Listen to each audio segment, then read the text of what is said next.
Hi, my name is Peter Melnick, and I'm the chair of the Israel Committee of Santa Barbara. What you're about to see is a keynote talk from the 5th annual Teach-In on Israel that took place November of 2010 at the Hillel of ICSB. The speaker is Linda Gradstein, who was NPR's Israel bureau chief from 1990 until 2009, and her talk is on the general subject of reporting on Israel. It's an entertaining and at times provocative talk, and without further ado, I give you Linda Gradstein.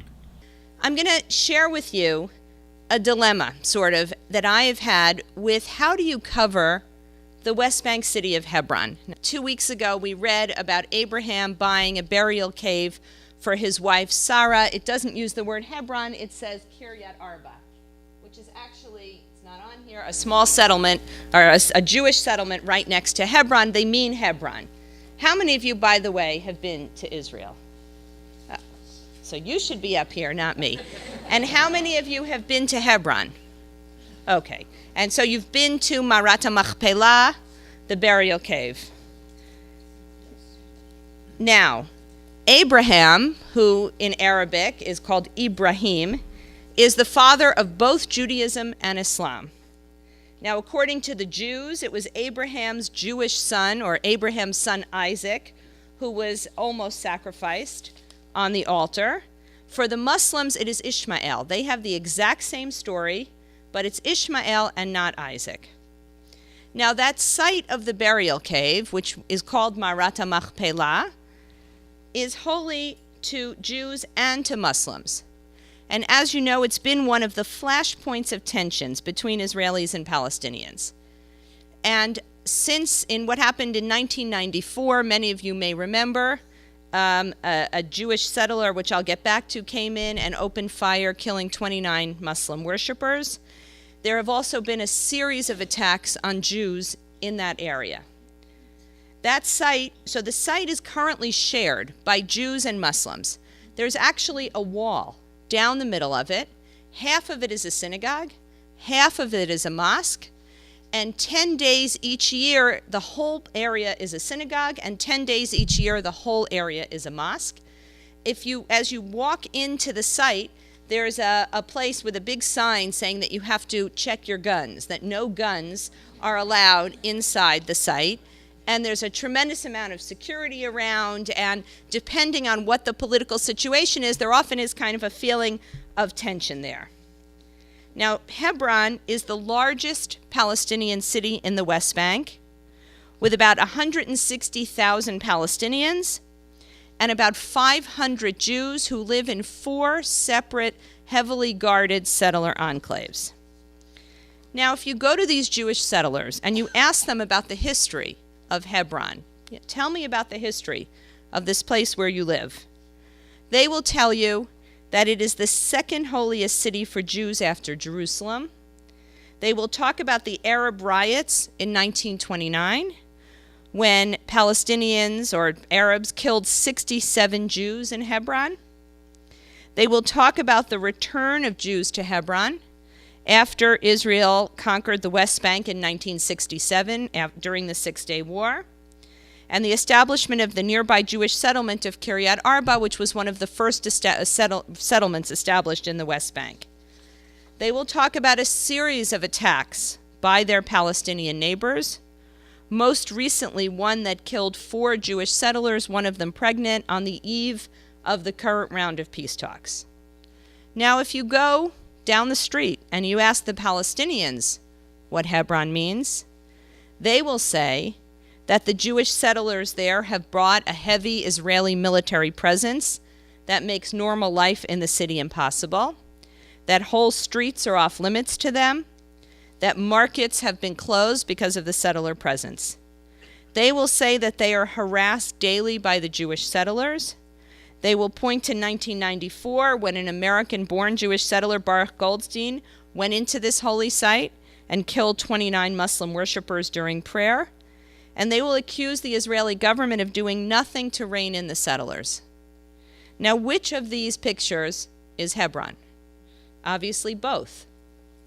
But when I'm doing a story about Hebron, How do I manage to get in all of this background and all of this context?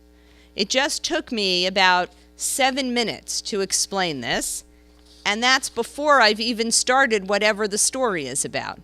And generally I have, let's say, 4 minutes to do the story in. Sometimes I feel like I'm navigating every day through landmines. Even language. The classic definition of a terrorist is someone who attacks civilians. In Israel, when all civilians serve in the military as well, how do you define terrorism? I try to use neutral language as much as possible. I try not to use terrorist and not to use militant on the other side. I try to use gunman, bomber, attacker. Nouns that define who that person is, but it's not always possible. I also try to focus on the human aspects of both Israelis and Palestinians. One of the tragedies is that each side often fails to see the other as human. Israelis see Palestinians as potential terrorists. Palestinians see Israelis as soldiers and settlers. Even in Jerusalem, which is certainly a mixed Arab-Jewish city, Jews and Arabs have little contact. They go to separate schools. They speak different languages. They're like two trains on parallel tracks that don't meet. A young Jewish child growing up, even in Jerusalem, can go his entire life without having a conversation with an Arab child. Now, there are some groups that are trying to change this, but they really are few and far between. The coexistence programs that exist, and I think they really are very important, mostly are between Arab citizens of Israel and Jewish citizens of Israel. We sometimes forget that 20% of Israel's citizens are Arabs. They used to be called Arab Israelis. Now they prefer to be called Israeli Palestinians. They vote in the Israeli parliament. They speak Hebrew and Arabic. And I think they're actually potentially an important bridge between Israeli Jews and the wider Arab world. So there are coexistence programs, although not that many. There are almost no coexistence programs between Israeli children and Palestinian children living, whether they live in Jerusalem or in the West Bank. One program that I am, personally involved with is my daughter, who is almost 17, is in a program called the NIR School of the Heart, NIR. It's funded by an Israeli drug company called Mednol that makes heart stents. And the head of the company is a woman named Yehudit Richter.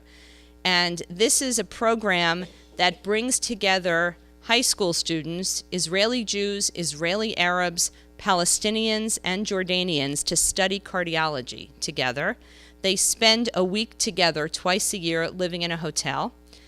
My daughter is actually the first Jewishly observant girl that they've ever had. And she told me that at the last meeting on Shabbat morning, she had two roommates. One is Jordanian and one is Palestinian.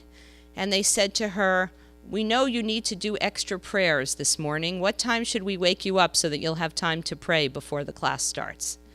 And I think it's on these kinds of programs.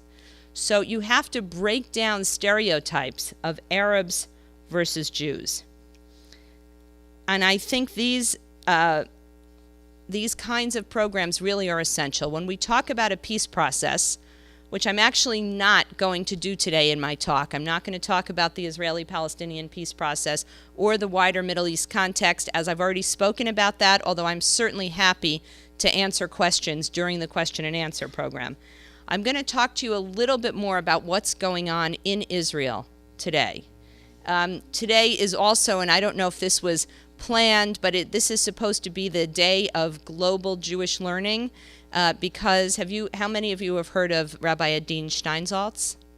So Rabbi Adin Steinsaltz is an Israeli rabbi, and he has translated the entire Talmud from Aramaic into Hebrew, The Talmud is partly written in Aramaic and partly in Hebrew, and he's written his own commentary, and I think he's been working on it for 20 years or 30 years, and today he's actually finished it.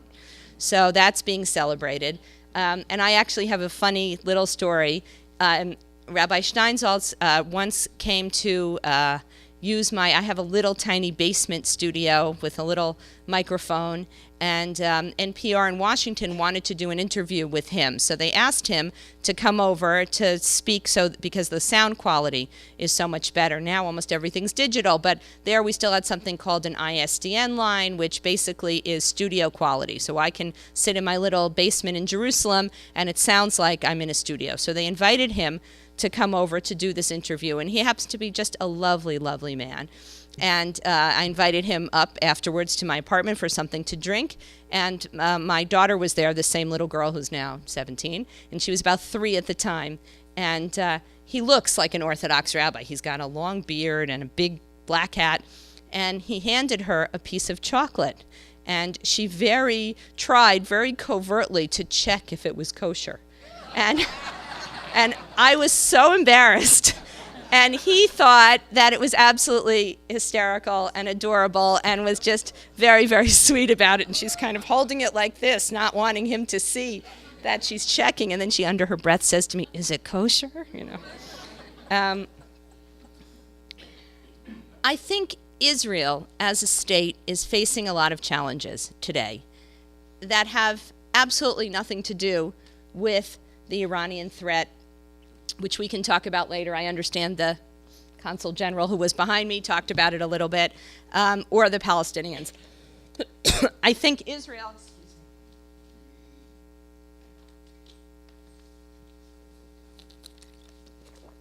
Israel has some internal threats. And one of those is that Israeli democracy is under attack. Just last week, the government passed a draft of a loyalty bill that has been pushed by the foreign minister Avigdor Lieberman, saying that all non-Jewish immigrants to Israel must swear an oath of loyalty to Israel as a Jewish state. Now, who that law is really aimed at is these Israeli Palestinians I mentioned, 1/5 of the population, who might marry a Palestinian from outside Israel, want their spouse to come live with them in Israel and get Israeli citizenship, which incidentally, the government makes it very hard to do. Now, many of you know about the law of return. The law of return states that anybody who has one Jewish grandparent can come to Israel and become a citizen. Now, what does that sound like, one Jewish grandparent? It's parallel to the Nuremberg laws, which meant that if you had one Jewish grandparent, you were Jewish enough to be killed in the Holocaust. Now, when they founded this law, they never thought that people would actually want to come to Israel for economic reasons. So, one Jewish grandparent, you can come and become a citizen of the state of Israel. I'm sure all of you know, what's the definition of somebody who is Jewish according to Jewish law? Somebody who either has a Jewish mother or had an Orthodox conversion. That's the Israeli definition of who is Jewish. So what happened in the 1990s? 1 million immigrants from the former Soviet Union came. About 1/3 of them are not Jewish according to Israeli Orthodox Jewish law. So you've got about 300,000 people who can't get married in Israel, can't get divorced in Israel, and many of them the young people are serving in the Israeli army. Now, these Russian immigrants came to Israel and said, "We want to convert. We want to be part of the state of Israel. We see ourselves as part of the Jewish people. We want to have large-scale conversions. We're willing to study." They learn Hebrew unbelievably quickly. They are doing extremely well in school. The joke, of course, is how do you know who is a Russian Jewish pianist? If he gets off the plane and he doesn't have a violin, he's a pianist.